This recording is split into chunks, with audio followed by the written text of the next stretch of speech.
I'm Daniel, and I was 29 when all this went down. It was Thanksgiving, and it was the first one since Grandpa died. He'd been gone for 3 months, and man, things were just off. Grandpa was basically the rock of our family, you know? Not like officially, but he was the one everyone looked to. Holidays, fights, any kind of family mess, he was always the one who'd smooth things over. Without him, it was like the whole family had lost its bearings. We were all just kinda orbiting each other, waiting for something to explode. The get-together was at my mom's place, like always. Same old peeling wallpaper, same rickety dining room table Grandpa had made when Mom was a kid. Same overcooked turkey Mom always made. Same snippy little conversations buzzing around the table. You'd think it would be comforting in a messed up kind of way, you know? But it wasn't, not this time. There was this thick, silent pressure in the air, like everyone was trying to act like nothing had changed, but secretly hoping something would. I was sitting at the end of the table, pushing my food around, trying to ignore the looks I was getting. It had been happening more and more recently, ever since Grandpa's will was read. Nobody said anything outright, but I could feel it. Resentment, envy, disbelief. They didn't get why Grandpa left almost everything to me. And it wasn't just little things, it wasn't just his watch or some knick-knacks. Nope, it was the whole shebang. The house, the property, the money. It all went to me, and I wasn't even the oldest grandchild. That was my sister, Emily. She was 31, way prettier and definitely louder. She could work a room like nobody's business. She had this smile that could disarm anyone, the kind of charm that made people do whatever she wanted, and she was furious with me for something I had no say in. I could feel the undercurrent of gossip ever since the funeral. Emily was definitely stirring the pot. She always was good at getting people on her side when she wanted something. Poor Emily, who spent so much time with Grandpa. Poor Emily, who was obviously the favorite.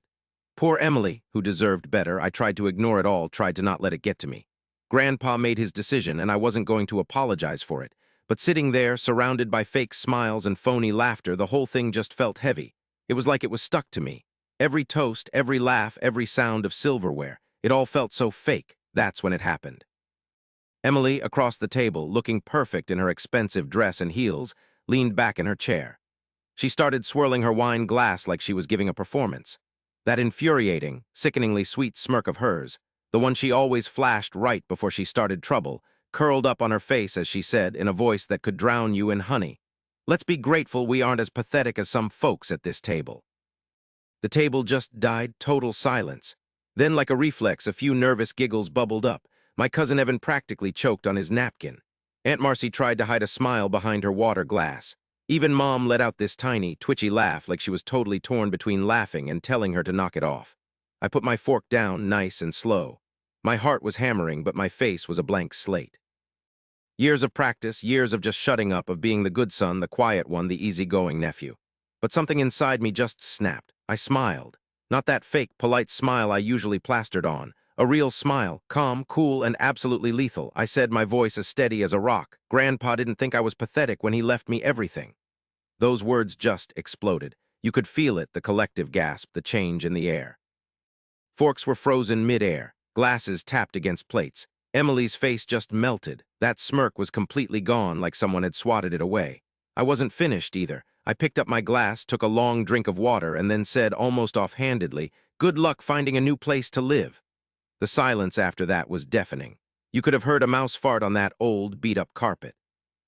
You know, they hadn't quite grasped it yet, or maybe they just didn't want to face it, but Grandpa's will didn't just give me the house. It gave me everything. Legally, it was all ironclad. The transfer was done, deeds signed, sealed, and delivered. All that stuff Mom, Emily, and the rest of them had always assumed was theirs, like it was their birthright, the roof over their heads, the very ground they walked on. It was all mine now. I watched it hit Emily first. Her eyes went wide, and then this wave of panic just washed over the whole table. Mom's fork clattered onto her plate. Uncle Mark practically turned white as a sheet, like he was about to pass out right there into his Thanksgiving dinner. Evan mumbled something and scrambled back from the table like it was on fire. Emily kept opening and closing her mouth like a fish out of water. For once, she couldn't think of a single thing to say. It was amazing. I just sat there, soaking it all in, letting them squirm. Every phony laugh, every snarky remark, every little dig they'd ever sent my way, it all led to this. And for the first time in my life, I didn't feel like I was drowning. I didn't feel ganged up on. I felt strong. But I wasn't there just to rub it in their faces. No way. This was just the start. Because what none of them knew yet was that I had things in mind. Big things. Grandpa's house was falling apart, repairs they'd put off for years because, hey, it wasn't technically their problem. And the taxes? Yeah, those were way overdue. The bills were all on me now, which meant they couldn't keep pretending this wasn't happening. I put down my drink, grabbed my napkin, and casually dabbed my lips. Then, like it was any other day, I looked at Aunt Marcy and said, "Could you slide the potatoes my way?" She passed them, her hand shaking a little bit. Emily finally managed to speak, though her voice was barely there. You can't be serious." I cocked my head, acting like I was considering it. "Dead serious," I told her. Her face turned so red, I thought she might actually chuck her glass at me. A part of me almost wanted her to throw the first punch so I could finish this thing. But she didn't. She just sat there, steaming, practically buzzing with fury and embarrassment, and I just kept eating, slow and easy, like it was the most normal Thanksgiving ever. They say revenge is best cold, but I think it's better with turkey, stuffing, and a good dose of quiet, and I was just getting warmed up. The rest of Thanksgiving was like a weird dream. Nobody talked much after that. Conversations just stopped, forks scraped on plates with this desperate energy, like if they tried hard enough they could undo the last few minutes. But the truth hung over the table, heavier than the burnt gravy smell. I could feel their eyes on me even when I wasn't looking. Aunt Marcy kept looking at me, then quickly looking away. Uncle Mark kept pretending to be busy with his phone. Evan kept sneaking peeks at Emily like he thought she might explode or something. Mom was a mess, honestly. She looked like she was fighting between being furious and absolutely terrified. Her mouth kept twitching like she was trying not to yell a whole bunch of stuff. And Emily? She didn't even bother faking it anymore. She was stiff as a board in her chair, squeezing her glass so hard I thought it was gonna break. She was staring at me with this look of pure hatred it was almost scary. If looks could kill, I'd have been 6 feet under with Grandpa before they even brought out the pie.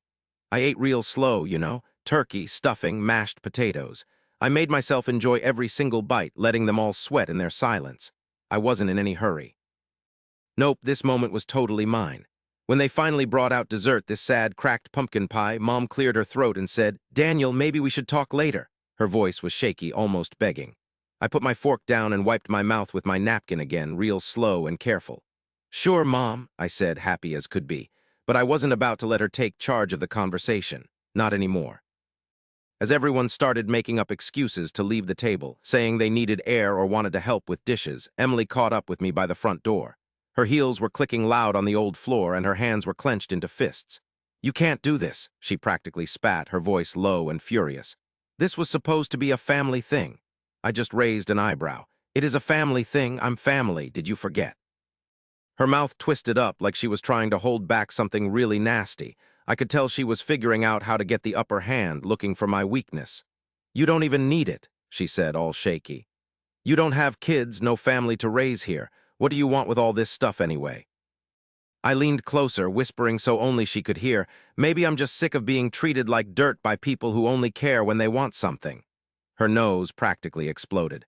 For a second, I thought she might actually deck me. She didn't, but the way she turned and stomped off was almost as good. After most of the dishes were done and everyone else had wandered into the living room for that awful football game, Mom found me by the back door. She looked older than I remembered, worn down, more fragile somehow. For a second, I felt a pang of guilt, but years of memories quickly pushed it away. The snide remarks, the constant favoritism. How she let Emily get away with anything while I was expected to be the perfect son. "Daniel," she said, twisting her hands nervously, "I know you're mad, but you gotta understand this house is important. It's always been our family home." I slumped against the wall, folding my arms. It's weird, I never felt this way back then. Mom flinched. "Look," she started, "I know things weren't great, but your sister, she's having a hard time. She was relying on some of this." And there it was, the real reason. Emily was banking on Grandpa kicking the bucket and just handing her a house. "Don't try to make it sound better than it is," I said, my voice flat. Mom's lips pressed together. She turned to stare out the grimy window as if it held some secret wisdom. I don't know what to do," she mumbled. I didn't say anything for a minute, just let her stew in it. Let her feel just a tiny bit of the helplessness I dragged around my whole childhood, how they always made me feel like I didn't belong. I finally pushed myself off the wall. "You'll work it out," I told her. "You always do." Her eyes welled up, real tears this time, not like Emily's fake waterworks, and for a second it looked like she might plead with me, like really beg, but she swallowed her pride. Pride's a strange thing, isn't it? I shrugged into my jacket and grabbed my keys. On my way to the door, I saw Emily moping by the fireplace, surrounded by a pity party of cousins. She gave me a look that could sour cream. I gave her a real smile, a genuine one. "Happy Thanksgiving," I said loud enough for everyone to hear and walked out into the cold November air. The door clicked shut behind me, a sound I really enjoyed. This wasn't the end of it, though, not even close. While they were all simmering in their anger and just plain bewilderment, I was already on to the next thing. Grandpa didn't just give me the house. He gave me the land too, tons of it, plus a whole letter explaining what he wanted me to do with it. He knew, way before he died, what this family was really like under all the fake smiles and obligatory family gatherings, and he believed in me to do what he asked. They thought losing the house was bad. They hadn't seen anything yet. That night, driving back to my place the long way, I was thinking about Grandpa. I remembered all our talks on the porch, just him and me, while everyone else was inside fighting about something dumb. Who got the biggest piece of cake? Who needed more help from him? Who was working the hardest and not getting enough credit? I was the one who just sat there and listened, even when I didn't always have much to say. Maybe that's why he ended up trusting me. The letter wasn't long, but every word was thought out. Grandpa wasn't one for wasting words. He wrote that he loved his family, but he wasn't stupid. He saw how they acted with each other and how they treated me. The house, the land, the money, he left it all to me because he wanted it to be used for something good, not just sucked dry by people who thought they deserved everything for showing up once a month and posing for a picture. I parked the car, let the engine quiet down, and just sat there for a bit, then grabbed my phone. I had Mr. Hadley's number already, saved in my contacts. He was the lawyer Grandpa always used, a real pro. Smart, got right to the point, and didn't fall for any sob stories or empty threats. I typed out a quick text, ready to move forward. "Let's meet Monday." As I finally went to bed that night, my head was buzzing, but underneath it all, I felt this calm, quiet sense of accomplishment. For once, I wasn't waiting around for anyone to give me the go-ahead. I wasn't trying to get anyone's attention or hoping to be invited in. I was in control now, and I wasn't backing down. The next few days were a complete mess. It started with the texts. They were pretty hesitant at first. Mom sent a few polite ones, wondering if I'd had a chance to, reconsider. Emily played it cool, asking if I wanted to get coffee and catch up. The whole charade was kicking into high gear, right on schedule and speeding up fast. I just ignored them. Then things got more intense. Emily called me 3 times in one afternoon, leaving messages that were getting progressively desperate. She started off all sugary sweet. "Hey, Danny, just want to talk. Okay, love you." And by the third message, she was practically growling. "You're making a huge mistake. Huge. Don't come crying to us when you mess up." That last part made me laugh out loud, me crying to them. That was rich. By Sunday evening, Mom lost it and just showed up at my place. So there she was in the hallway, bundled up in that old winter coat of hers, clutching a pie in one of those cheap plastic containers, like it was some kind of magic peace offering or something. I didn't even pretend to be welcoming. I just planted myself in the doorway, blocking her way. "Daniel," she said, trying way too hard to smile. "Honey, can we just talk, as a family?" "Sure," I said, keeping my voice light, trying to keep it together. "Whose family? Yours or Emily's little cheerleading squad?" Her face just crumpled. For the first time, I saw something real in her eyes, not that fake anger, not the manipulative stuff, just regret. "We made mistakes," she whispered. "But you're still our son." I just stared at her for a long minute. Then I said, "You didn't think about that when you were all laughing at me across the dinner table, did you?" She opened her mouth to say something, but nothing came out. I shook my head, stepping aside just enough to slam the door. "I'll let you know when the paperwork's done," I said, and then click. That was it. Never heard from her again. Then came Monday. I met with Mr. Hadley in his office, this really cozy place, all dark wood and the smell of old books and strong coffee. We went over the papers Grandpa had set up. The land was going to be split up, but not amongst the family. Grandpa had already arranged for a chunk of it to go to a conservation trust, something he'd been passionate about for years, but never even mentioned to anyone. The rest, already sold to a developer for a ton of money. He negotiated the whole thing before he died. All I had to do was sign, and I did. Once the papers were all signed, I had the house, totally paid off, plus enough cash to make sure I never had to sit through another awful Thanksgiving with them again. That was Grandpa's last present to me, his last act of fairness, you could say. The funny thing was, without the land around it, the house wasn't worth beans. The taxes were gonna go through the roof with all the new stuff being built nearby. Utilities were behind. Stuff needed fixing, and none of them, not even Emily, not Mom, not Uncle Mark, had a penny saved or could get a loan. They were expecting me to cave, to be the same old, agreeable Daniel who always bilayed them out. They were about to find out that Daniel was gone. 2 weeks later, I arranged for a formal notice to be hand-delivered to Mom's place. Just one letter, perfectly worded and official. It detailed the property ownership, the transfer, who was responsible for taxes now, and the date they had to be out by. They had a month to sort things out and make plans, or a month until the sheriff showed up with an eviction notice. That very night the letters were delivered, my phone blew up with calls and texts, not just from Mom and Emily. Cousins, aunts, even old friends I'd lost touch with all blowing up my phone, every single one of them saying the same old garbage. How could you?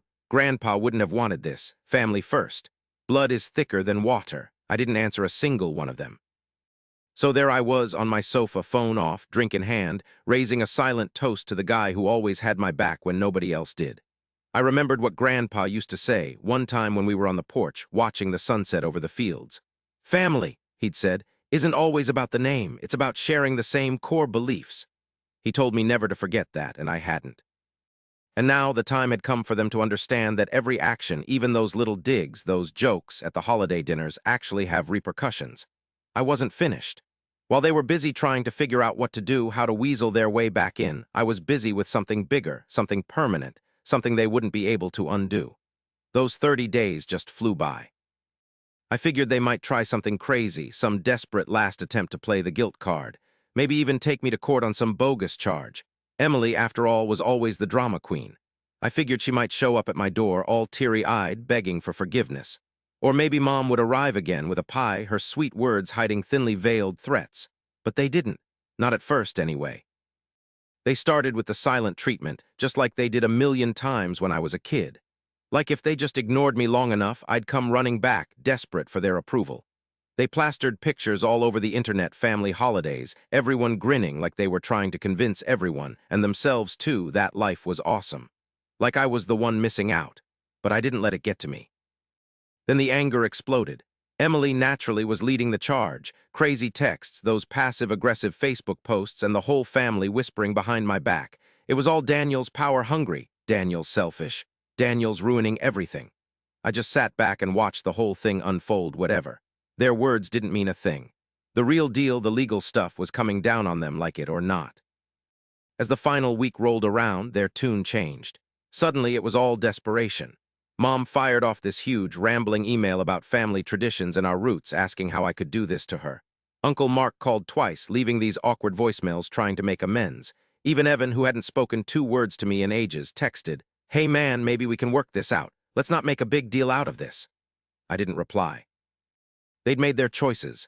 They'd laughed, they'd ridiculed me, they'd treated me like I didn't matter, until they realized they needed me and I wasn't about to bail them out of the mess they'd created. The day before they were supposed to be out, I went back to the house. I needed to see it one last time before everything changed, before it went from being our old, beat-up family home to just another thing in the past. The sun was dipping down as I turned into the driveway, and the sky was all shades of purple and gold. This place, it looked smaller somehow and just plain sad. The paint was a disaster, peeling like crazy. The porch steps were practically falling apart. And the yard, it was a mess, completely wild now, nothing like how Grandpa used to keep it. I just sat there in my truck for a bit, taking it all in. A part of me hurt deep down. Not for them, but for what this place used to be and what it could have been if the people inside had given a damn about the family. When I finally got out, I wasn't shocked to see Emily standing on the porch. She looked terrible. Her makeup was all smeared, her hair was a mess, and she was hugging herself like she was trying to hold herself together. "You're really gonna do this?" she asked, her voice flat. I didn't say a word. She took a step closer, her heels clicking on the warped wood. "You know Mom has nowhere to go. Uncle Mark's broke. Evan's barely making it. Are you really throwing them out?" I just shrugged. "Not my problem. They're adults. They can figure it out." "You're disgusting," she hissed. I gave her a small smile. "Didn't think I was so disgusting when you thought you were getting a free house." Her face twisted like she wanted to explode. Instead, she swallowed it down, her fists clenched at her sides. "You're gonna regret this," she finally said, her voice shaking with anger. I looked right back at her. "Nope, I'm not." I blew past her right into the house and went straight for Grandpa's study. It was practically untouched, just like he'd left it. His worn leather chair, the bookshelves covered in dust, even that faint whiff of his pipe tobacco still hung in the air. I shut the door and pulled open his old desk drawer. Just like he said in his letter, there it was, a thick manila envelope. Inside were the deed to the house and a letter, notarized and dated months before he died. It started, "Daniel, if you're reading this, they've shown you who they really are." He went on to say he was sorry I had to deal with this mess, but he knew I could handle it. He wrote that the house didn't belong to people who used others and treated them like crap. It belonged to someone who knew what family truly meant. He said I could do whatever I wanted with the place, sell it, knock it down, build something new. He finished with, "I'm proud of you, always have been, love, Grandpa." I just sat there for a while, letting his words sink in. From outside, I could hear Emily's muffled voice screaming into her phone, probably rounding up her crew for one last, desperate fight. I didn't give a damn. When I finally got up, I knew what I had to do. I picked up the study phone and called Mr. Hadley. "Proceed," I told him, and that was it. The sheriff showed up the next morning, right on time. I stayed away. I didn't have to be there. Mr. Hadley took care of everything. The paperwork and the locks, the official notice said they had to be out by noon. And then they were gone. Some of them had stuff crammed into their cars in a hurry. Others called in some help, ended up on couches trying to keep what little pride they had. Emily lost it on the sheriff, threatened to sue, and just bawled in the driveway. But it didn't change anything. It was over. That house sat empty for like 3 weeks after that. I drove by a time or two just to check it out. It seemed almost calm, without all the craziness and all the ugliness that had been there for so long. Then, boom, the bulldozers showed up. The house was gone in a day, a big cloud of dust just floating up into that bright blue sky, like a final cleansing of all the bad stuff that had been stuck there for years. In its place, the developer, using Grandpa's old plans, built a community center. A place where kids could play, families could come together, people could actually connect the way families should. They named it after Grandpa, the James Whitmore Memorial Center. There's a plaque out front with his favorite quote, "Family isn't who shares your blood, it's who shares your heart." I stood there the day it opened, hands shoved in my pockets, just watching the kids running around on the new playground, parents laughing and chatting. No hard feelings, no fake smiles, no hidden grudges. Real family, the kind Grandpa would have loved. I didn't see much of the old family after that. Emily moved 2 towns over, still blaming everyone but herself for what happened to her. Mom eventually found a tiny apartment, and it was so quiet, so lonely, even though she made a few attempts to connect. I didn't exactly hate her, but I kept the door shut. Some scars don't need to be poked at, but you also don't need to rip them open again, Meanwhile, I ended up getting a small house out on the outskirts of town, with a big front porch and a swing set in the back. I'm married now, and we have a little girl who's learning how to ride her bike. Some evenings we sit on the porch, and I tell her stories about her Grandpa James, the man who built houses with his own 2 hands, who always did the right thing, who taught me that true family is something you earn. She listens with her big eyes, kicking her legs back and forth, and she has a million questions. Each time she lets out this bright, carefree laugh. I knew Grandpa was right. Family isn't just about who you're related to, it's what you make it. One decision at a time. And I built something better, something real. Something that no amount of lies, envy, or meanness could ever destroy again.